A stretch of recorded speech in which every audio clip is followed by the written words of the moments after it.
Involved in storylines, booked on pay-per-views, winning championships. When you're a big-time WWE star, life sure does seem good, doesn't it? Unfortunately, nothing lasts forever, and even those who are pushed to the moon and paid handsomely for it don't stay on top forever.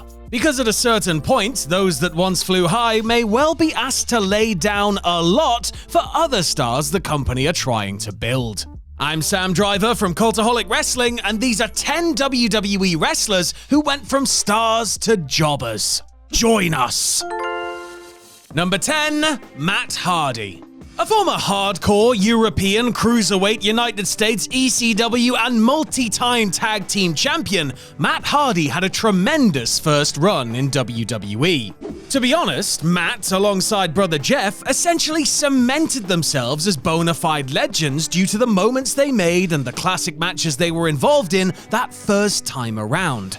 Matt was released by WWE in 2010 and later made his surprise return with Jeff at WrestleMania 33, where they received an almighty pop ahead of winning yet another pair of double straps. The Hardys were treated as the stars they were, and Matt was even permitted to bring his broken character into the mix, which led to another tag title reign with Bray Wyatt before the Hardy Boys bagged the SmackDown tag belts. When Jeff went down with an injury and they were forced to vacate, it became apparent that WWE didn't see any value in pushing Matt as a solo act. Quick losses on television to Buddy Murphy, Drew McIntyre, and Eric Rowan told Matt where he was in the pecking order before he was written off by Randy Orton. Hardy opted to leave the company and join AEW rather than continue to do jobs ahead of transitioning into a backstage producer role. Number 9, Taz. In ECW, Taz was the guy. The human suplex machine was expertly booked and well protected by Paul Heyman, and Taz became a big orange and black fish in a small pond. He left the Philadelphia-based promotion at the end of 1999 and then made his WWE debut at the 2000 Royal Rumble, where he emerged as the surprise opponent of Kurt Angle. A monster pop and victory over the Olympic gold medalist suggested that Taz, now with 2 Z's, could be a star for WWE too, despite him being shorter than the company preferred and favoring a style that wasn't exactly conducive to the intense WWE schedule. Taz's first 18 months in WWE were, it's fair to say, a mixed bag, as he settled into a mid-card utility role. But as 2001 wore on, it was obvious that WWE had no intention of featuring the Tough Enough trainer as anything more than a guy who could be used to put other stars over, which Taz invariably did in matches that rarely exceeded a 2-minute duration. With his heart no longer in it and his body hurting from years of ring wars, the man from Red Hook, Brooklyn quietly retired and became a broadcaster. Number 8, the Great Khali. Considering the hobbling punchline he later became, it's sometimes difficult to remember just how dominant the Great Khali was when he made his WWE debut in 2006. After all, this was the man who completely flattened The Undertaker, pinning the dead man with one foot on his chest during their Judgment Day encounter. The freakish Khali continued to be positioned as a threat, and even when the SmackDown roster was super thin in the summer of 2007, won the World Heavyweight Championship. Dark times indeed, folks. Dark times indeed. Never a great or particularly mobile worker to begin with, when the Punjabi Playboy's skills and body eroded further and the novelty of seeing the 7-footer had long since worn off, Khali became a comedy character. Whatever name value he had was used to give the rub to those on the up, such as Rusev, who crushed Khali in the Giants' last 2 televised appearances. Credit to Khali, who had a long Hall of Fame run despite his glaring limitations, but it was clear that the horse needed to be taken round the back of the barn toward the end. Metaphorically speaking, of course. I'm not saying they should have murdered the Great Khali. The lawyers have warned me about that. Number 7, Jinder Mahal. Unlike his one-time tag partner, Jinder Mahal didn't show up on WWE television as some dominant force. Jinder's booking was rather all over the place, truth be told. He got a half-hearted push out of the gate, but WWE got bored quickly and he drifted before he found Heath Slater and Drew McIntyre, who formed 3MB. The trio tried working with whatever they were given, but were scarcely given much to work with, and McIntyre and Mahal were both released on the same day. Both men went away, reflected, and endeavored to improve, which eventually got them re-signed by the company. Jinder didn't do too much initially, but after getting jacked beyond all belief, the modern-day Maharaja found himself the recipient of an unexpected push that led to an even more unexpected WWE title win.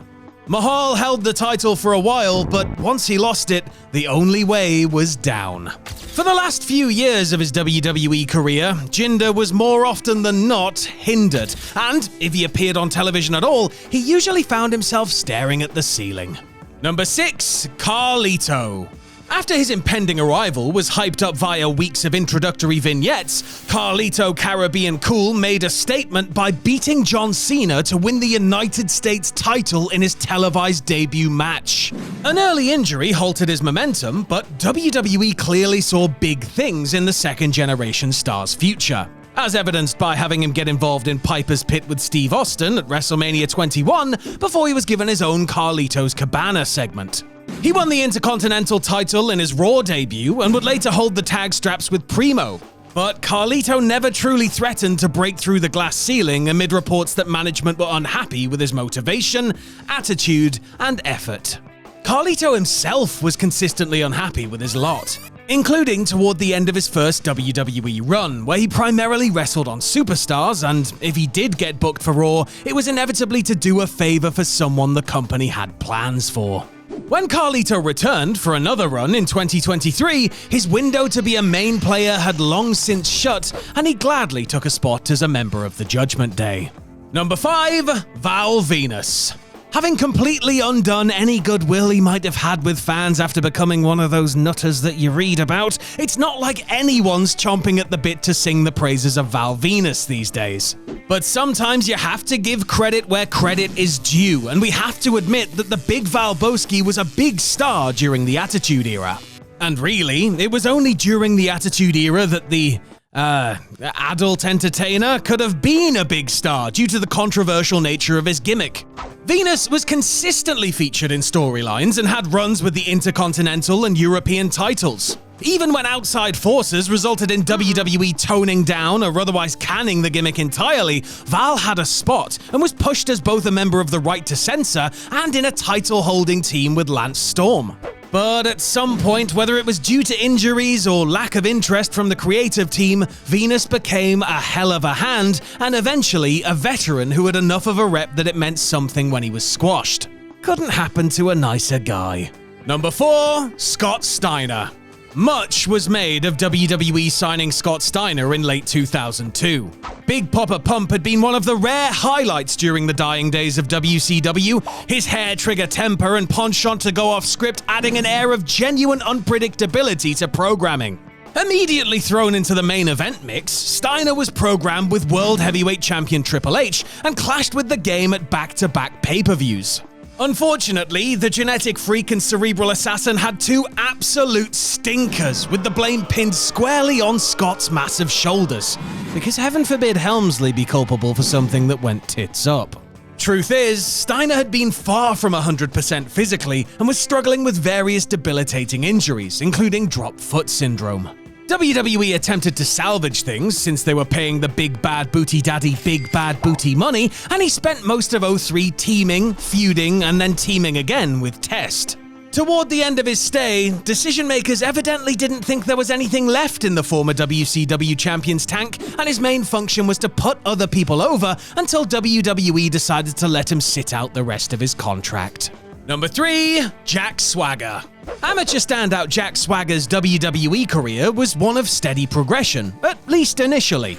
He started out on the ECW roster and climbed the ladder on the third brand before winning the ECW title. He then moved over to Raw and was in the US title scene when at WrestleMania 26, the All-American Americans somewhat surprisingly won the Money in the Bank ladder match. Even more surprising was when, on the next episode of SmackDown, he cashed in on Chris Jericho to become the World Heavyweight Champion. Swagger wasn't exactly cut out to be the top guy on the blue brand, and his reign wasn't long, but he remained in the mix as someone who could be heated up and put anywhere on the card, including in a World Heavyweight title match with Alberto Del Rio at WrestleMania 29. Christ, what a world title match that is to put on at Mania. Anyway, that was really the last time Swagger felt viable as anything approaching a top title challenger, and he very much got lost in the shuffle in the years that followed, reduced to doing quick jobs for the likes of Baron Corbin, Jinder Mahal, and Rusev on his way out the door. Number 2, Dolph Ziggler. Dolph Ziggler's propensity to work very hard and be adaptable to any situation led to him having a WWE career longer than most could wish for. Having survived go-nowhere gimmicks like being Kerwin White's caddy and a member of the Spirit Squad, the show-off grew in confidence over the years and established himself as one of the most dependable workers on the roster, capable of having a good match with just about anyone. Fans saw how hard Dolph worked, and his popularity increased to the point that WWE booked him to cash in his Money in the Bank contract and beat Alberto Del Rio to win the World Heavyweight title. Ziggler's reign with the gold would be sadly short-lived owing to concussion issues, but after that he was still figured in and had various runs as IC, US, NXT, and Tag Team Champ. Taking into account his veteran status and ability to sell and get others over in matches, it wasn't exactly a surprise to see Dolph get handily beaten by Mustafa Ali, Omos, and Gunter, and destroyed by a debuting JD McDonough in his last handful of Raw appearances prior to his release. And number 1, Mark Henry. It might have taken a while, but Mark Henry finally fulfilled his potential in WWE. The world's strongest man was deemed to have so much upside that the promotion signed him to a 10-year multi-million-dollar deal in 1996. But injuries, stop-start pushes, and some frankly awful creative meant that Henry yo-yoed up and down the card, while struggling to find the consistency that would make him a main event player. That all changed in 2011, when Henry got serious and started inducting people into his Hall of Pain en route to winning the World Heavyweight title. But when that run was over, it really felt like it was over for Henry, despite some occasional high points, such as his fake retirement speech and program with John Cena, reminding fans what the big man was all about. Having been on WWE television for around 20 years, Henry saw out his in-ring career helping to elevate the next generation, such as Neville, Kevin Owens, and Ryback. It's a credit to the WWE Hall of Famer that he was so willing to do the honors for so many others as his body was giving up on him. The salmon jacket stays on.